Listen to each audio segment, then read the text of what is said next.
आज मैं आपके सामने जो टॉपिक लेके आई हूँ उस टॉपिक का नाम है डायबिटीज़। डायबिटीज़ बहुत बड़ी बीमारी, आज इंडिया में कैपिटल ऑफ डायबिटीज़, हम वर्ल्ड में सेकंड नंबर में इंडिया आता है जहाँ डायबिटीज़ सबसे ज़्यादा है। हर 8 लोग में 4 लोग डायबिटिक पेशेंट होते हैं। ये ऐसी बीमारी है जो हमारा पूरे लाइफस्टाइल बर्बाद करके रख देता है। आइए ये क्या है इसके बारे में थोड़ी जानकारी लें। डायबिटीज़ जो 2 टाइप के होते हैं, टाइप 1, टाइप 2। पहले समझें कि हमारे शरीर के अंदर होता क्या है। सबसे पहले हमें अपने अंदर अगर एनर्जी चाहिए तो हमें जो खाना खाते हैं वो खाना हमारे शरीर के अंदर इंटेस्टाइन में, स्मॉल इंटेस्टाइन में जाके वो खाना एब्जॉर्ब होता है। एब्जॉर्ब होके ये खाना ब्लड के थ्रू सारे शरीर में रस बन के एनर्जी देता है। सेल को एनर्जी की ज़रूरत है और ब्लड में जो ग्लूकोज है जो एनर्जी की फॉर्म में है वो सेल के अंदर जाना चाहेगा, लेकिन इस अंदर जाने के समय इसे एक हार्मोन की ज़रूरत है। उस हार्मोन का नाम है इंसुलिन। अगर इंसुलिन नहीं रहा तो जो हमारे ब्लड में ग्लूकोज है वो अपने सेल के अंदर नहीं जा सकता है। तो ये जो इंसुलिन है हमारे पैनक्रियाज जिसे जठर अग्नि कहते हैं, यहाँ पे बनता है। बीटा सेल के द्वारा ये जो एक हार्मोन है सिक्रेट किया जाता है जिसे इंसुलिन कहते हैं। ये इंसुलिन पैनक्रियाज से निकला और हमारे ब्लड में आया और वो ग्लूकोज में के साथ इन करना हमारे सेल के अंदर आया। एक तरह का इंसुलिन चाबी का काम करता है। सरल शब्दों में मैं बता रही हूँ। मैं यहाँ आया और ताला खोल दिया और ग्लूकोज सेल के अंदर आ गया। ये हमारा प्रोसीजर है नॉर्मल इंसान का। लेकिन टाइप 1 डायबिटीज उसे कहते हैं जब पेनक्रियाज के जो हमारे सेल हैं वो डिस्ट्रॉय हो जाते हैं और जो बीटा सेल है वो इंसुलिन नहीं बना पाते हैं, हार्मोन्स नहीं बना पाते हैं। जब इंसुलिन ही नहीं बनेगा, वो चाबी ही नहीं बनेगा, तो सेल में जो लगा ताला है वो खुलेगा नहीं। और वो जब खुलेगा नहीं तो जो ब्लड में हमारा ग्लूकोज है वो हमारे सेल के अंदर नहीं आ पाता है। तो वो यही बाहर में वेट करता है कि कब ये खुले और कब हम अंदर जाएं। लेकिन इंसुलिन नहीं है, इसीलिए ये बाहर वेट करता है और ब्लड में ही वो घूमता रहता है, जिस कारण ब्लड में शुगर का लेवल बढ़ जाता है। और जब शुगर का लेवल बढ़ जाता है तो उसको यूरिन के थ्रू धीरे धीरे वो बाहर निकलना चाहता है। यूरिन के थ्रू निकलता है तो यूरिन में भी शुगर की मात्रा बढ़ती है। टाइप 1 डायबिटीज वाले लोग जब हमारे सेल में ग्लूकोज गया नहीं, एनर्जी मिला नहीं सेल को, वो सेल वीक होने लगता है। और वीक जब हो जाता है सेल तो हमें थकावट, हमें स्ट्रेस, हमें खूब प्यास लगती है, हमें खूब भूख लगने लगती है, हमारा तेजी से वजन कम होने लगता है और चक्कर आने लगते हैं। ऐसी स्थिति में जब किसी को थकावट आए और चक्कर आए तो समझ लें कि उनको शुगर का लेवल कम हो गया है, क्योंकि जो शुगर ब्लड में था वो यूरिन के थ्रू सारा बाहर चला गया। क्यों? वो शुगर तो हमारे सेल में आया ही नहीं, वो हमारे यूरिन के थ्रू बाहर निकल गया और शुगर की मात्रा कम होने लगती है बॉडी में, जिससे हमें बहुत लेथार्जिक फील होता है, इरिटेशन आता है। तो ये टाइप 1 डायबिटीज़ है। अब देखें टाइप 2 में।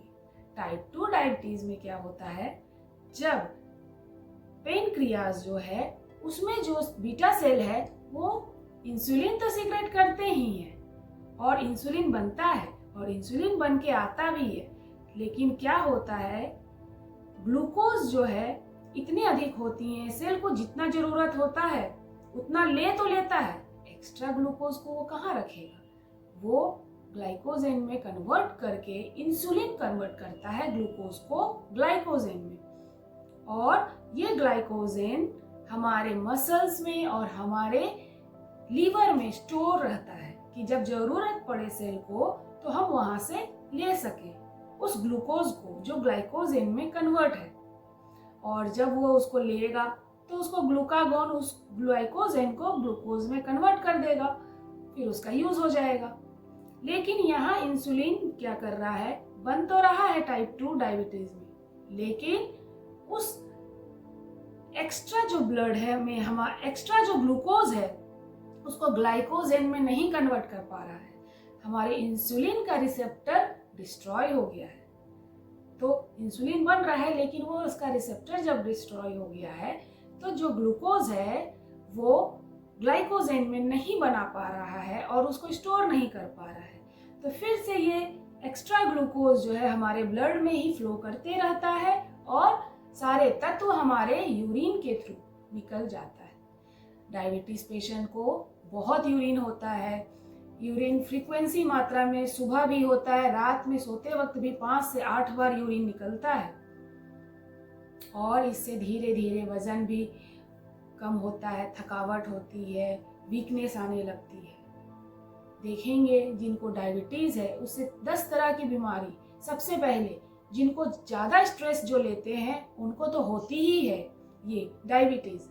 दूसरा, डायबिटीज जब किसी को होता है तो वो शारीरिक संबंध भी नहीं रख पाता है, नपुंसकता की बीमारी आ जाती है लोगों में।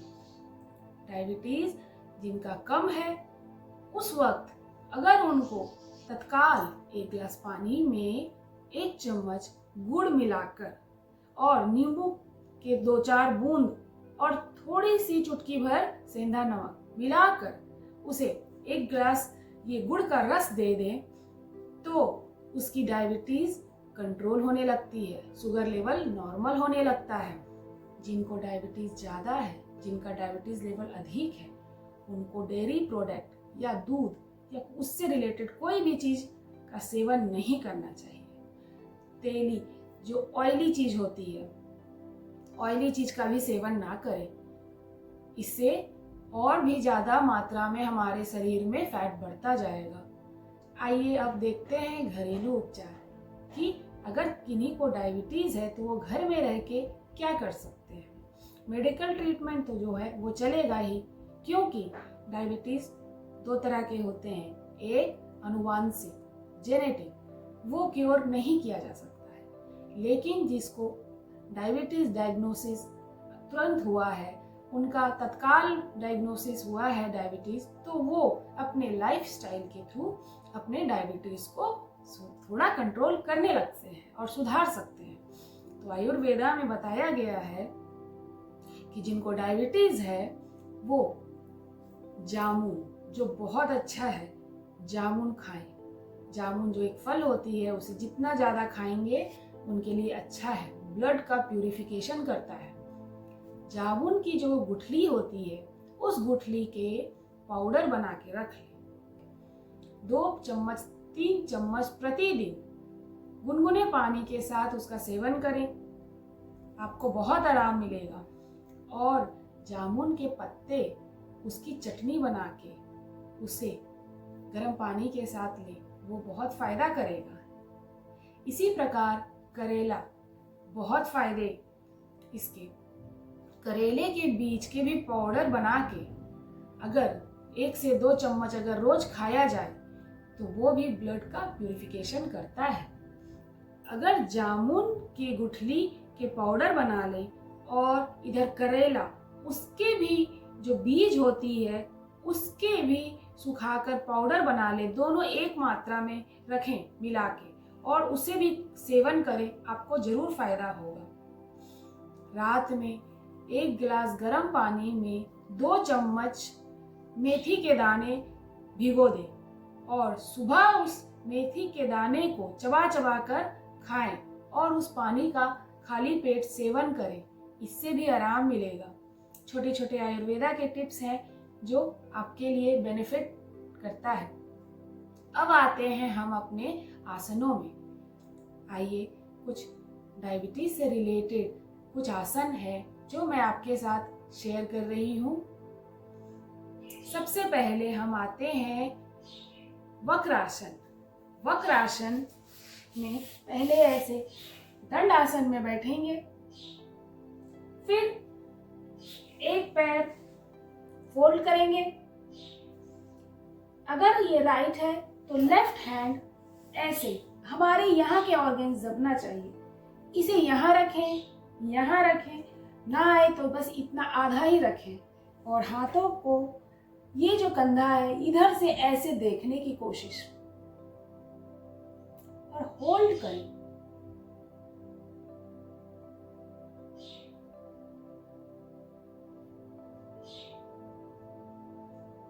जितना ज्यादा होल्ड करेंगे उतना फायदा। धीरे धीरे सांस को छोड़ते हुए वापस आएंगे।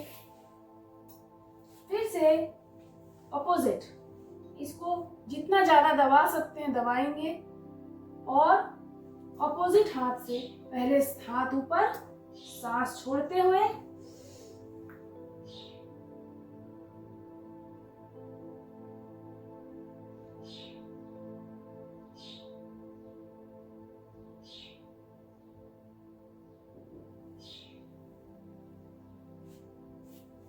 ये है वक्रासन।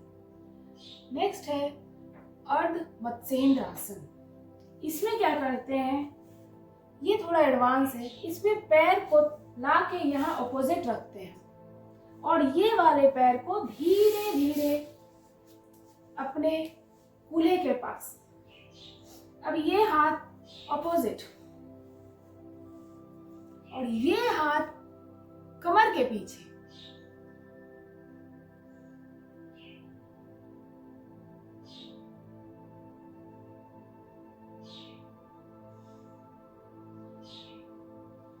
स्लोली स्लोली आएंगे। जैसे जाते हैं वैसे आराम से धीरे धीरे आएंगे। अभी अपोजिट,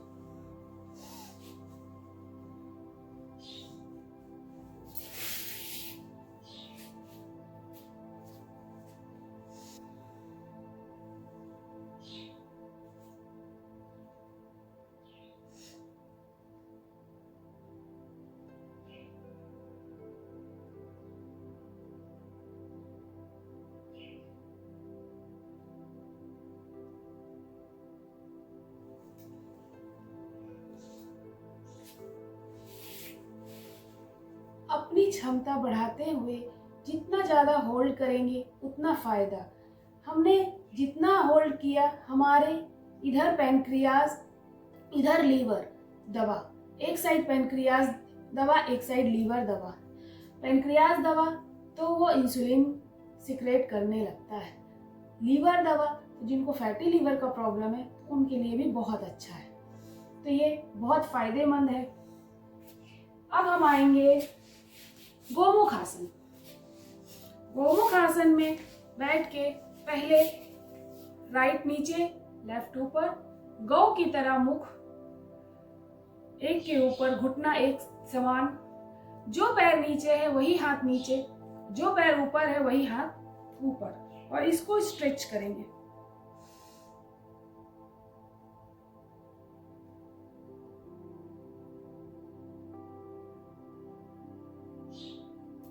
जितनी क्षमता हो, जितना ज्यादा आप रुकेंगे आपके लिए उतना अच्छा। फिर जैसे जाते हैं हम वैसे ही धीरे धीरे आएंगे। फिर से इस बार ये पैर नीचे और दूसरा पैर ऊपर, गौ की तरह। ये हाथ इस बार नीचे और ये हाथ ऊपर। गोमुख आसन। अब धीरे धीरे हम आएंगे मंडूकासन। पहले वज्रासन में बैठेंगे, हमारे नितंब नहीं उठेंगे, नितंब एज इट इज रहेंगे। पहले ये ब्रह्म मुद्रा, इसे ब्रह्म मुद्रा कहते हैं। ब्रह्म मुद्रा में आएंगे और नाभि के दोनों साइड में इसे रखेंगे। पहले सांस लिया, सांस छोड़ते हुए उद्यान वन की तरह पेट अंदर।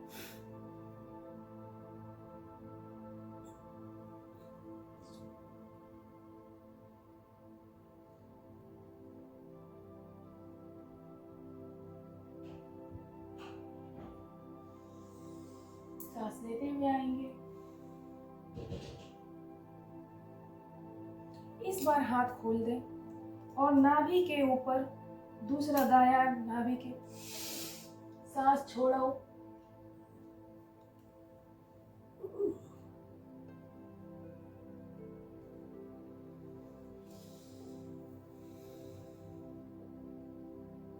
पांच बार या 10 बार या ज़्यादा से ज़्यादा होल्ड, जितना करेंगे आपके लिए उतना अच्छा है, क्योंकि हमारे ये सारे ऑर्गन्स दब रहे हैं, हमारे इंसुलिन का बन रहा है। यहीं पे हम करेंगे शशांक आसन, रैबिट पोज। पहले सांस लिया, छोड़ते हुए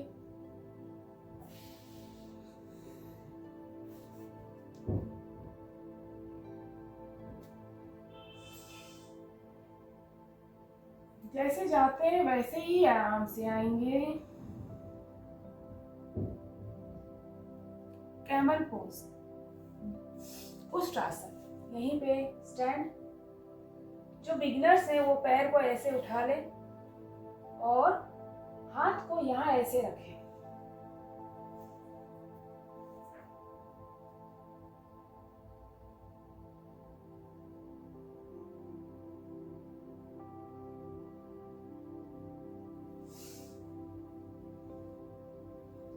लेकिन जो प्रॉपर तरीके से कर सकते हैं वो पैर को नीचे रखेंगे, पहले एक हाथ से,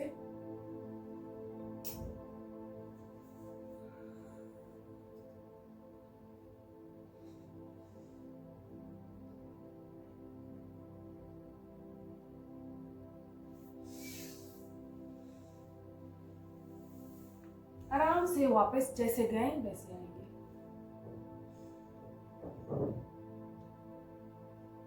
पश्चिम उत्थान आसन करेंगे। पश्चिम उत्थान आसन में दंड आसन में बैठेंगे। पहले स्पाइन हमेशा स्ट्रेट रहेगा। पहले पीछे जाएंगे, सांस लिया, सांस छोड़ते हुए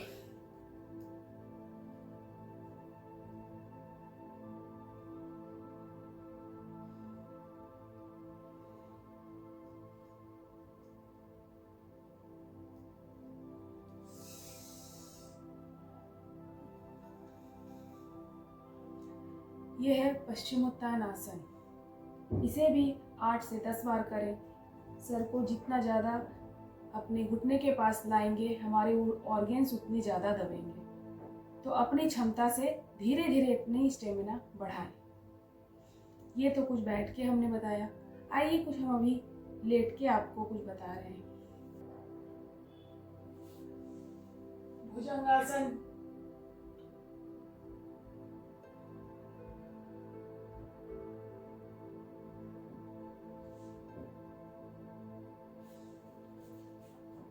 पूर्ण भुजंगासन।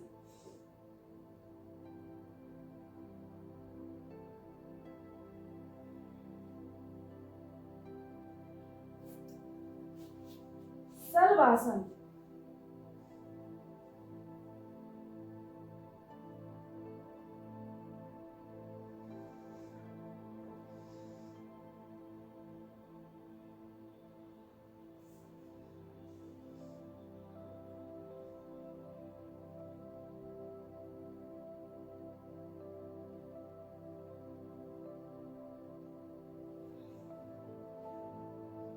धनुरासन।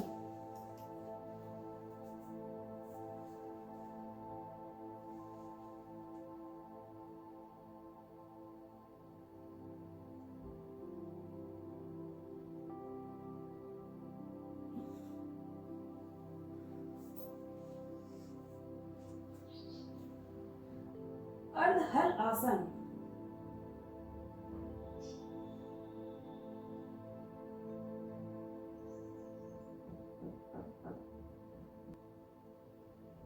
ये सारे थोड़े एडवांस लेवल का आसन है। अगर करें तो अच्छा, नहीं तो आप जो कर सकते वही करें। सर्वांग आसन।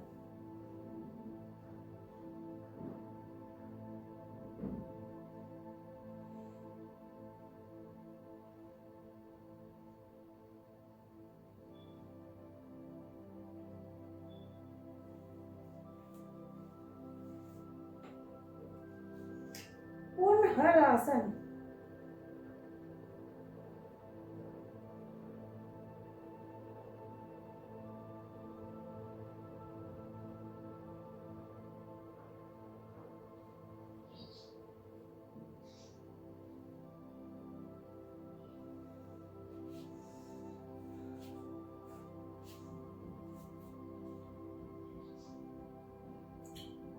पवन मुक्त आसन,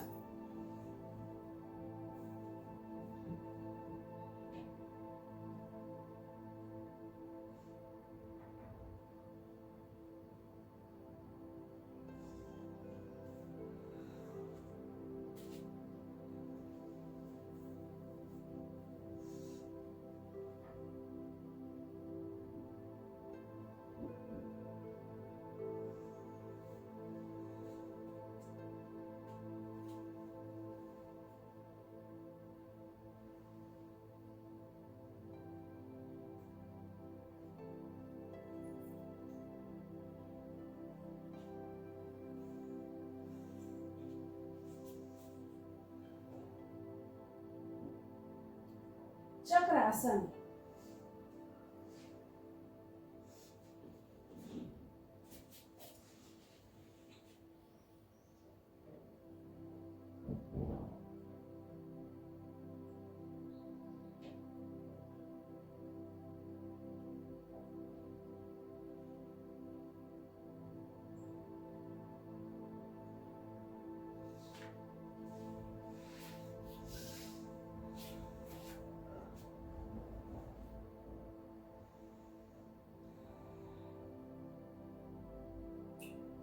शवासन,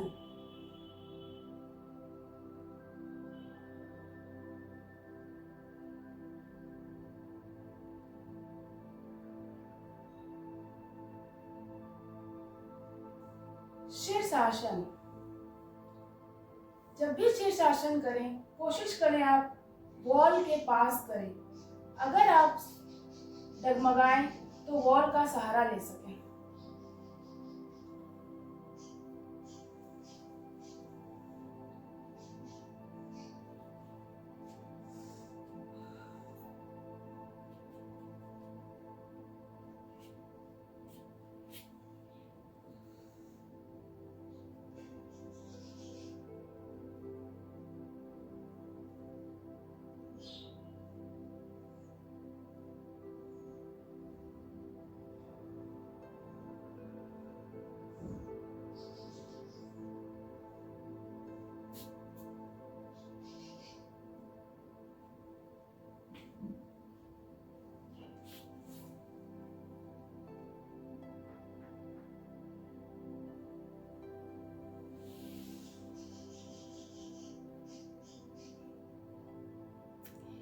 ये कुछ ऐसे आसन हैं जो आप कर सकते हैं नियमित रूप से। जो बिगनर्स हैं वो सिंपल वाले करें, लेकिन धीरे धीरे अपनी क्षमता बढ़ाएं और एडवांस की ओर आएं, क्योंकि मैंने इसमें दोनों ही प्रकार के आसन बताए हैं जो आपके डायबिटीज़ के लिए बहुत फ़ायदेमंद है।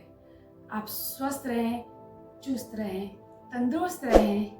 अगर मेरा वीडियो अच्छा लगे तो प्लीज़ लाइक करें, सब्सक्राइब करें। नमस्ते योगीज़।